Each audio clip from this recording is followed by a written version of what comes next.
Ya, bismillahirrahmanirrahim. Assalamualaikum warahmatullahi wabarakatuh. Perkenalkan, saya Laroi Batresna Pauji, mahasiswa farmasi Fakultas Matematika Ilmu dan Pengetahuan Alam Universitas Islam Bandung. Pada kesempatan kali ini saya akan menyampaikan ringkasan dari penelitian saya yang dikemas dalam artikel yang berjudul Aktivitas Sitotoksik pada Rimpang Ganda Suli Hutan atau yang memiliki nama latin Hedicium roxburghii iblume.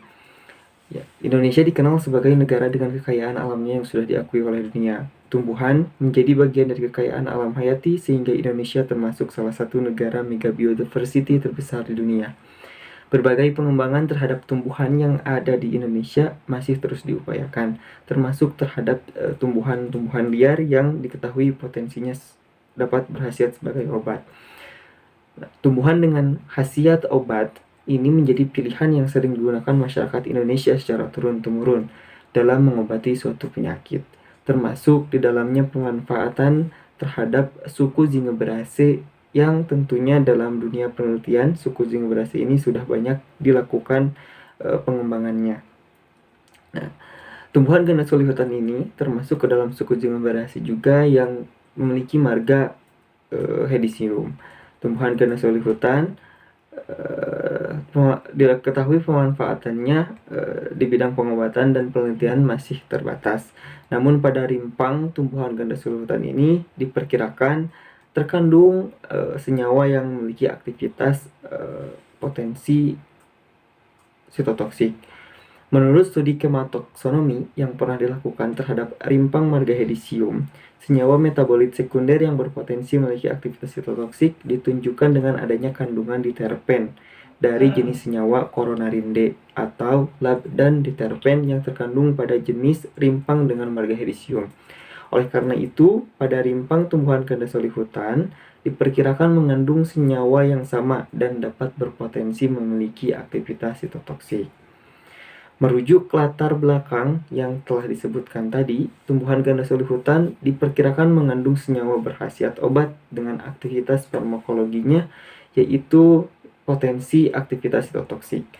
Maka tumbuhan ganda suli hutan ini saya teliti dengan mengangkat rumusan masalah yang pertama yaitu meliputi 1. Golongan senyawa apa saja yang terkandung pada rimpang ganda suli hutan.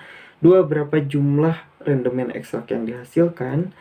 Dan yang ketiga yaitu bagaimana potensi sitotoksik dari rimpang ganda suli hutan.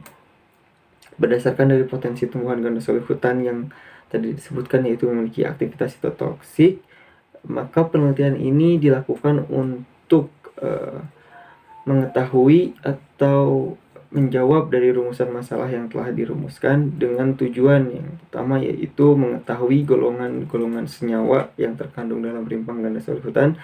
Yang kedua mengetahui jumlah rendemen ekstrak dari rimpang ganda suli hutan ini, dan yang ketiga yaitu mengetahui potensi aktivitas sitotoksik dari rimpang ganda suli hutan.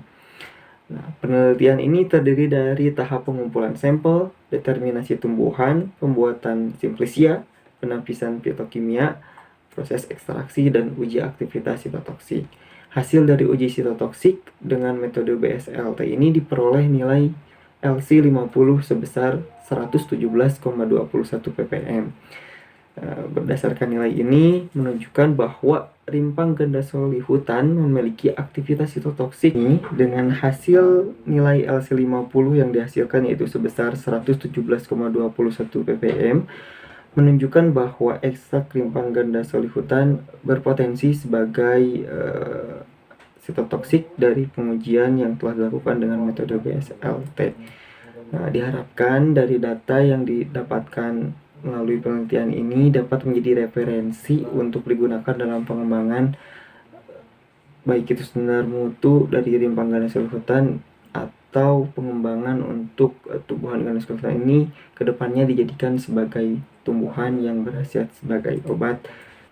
Nah, mungkin sekian yang bisa saya sampaikan. Terima kasih. Wassalamualaikum warahmatullahi wabarakatuh.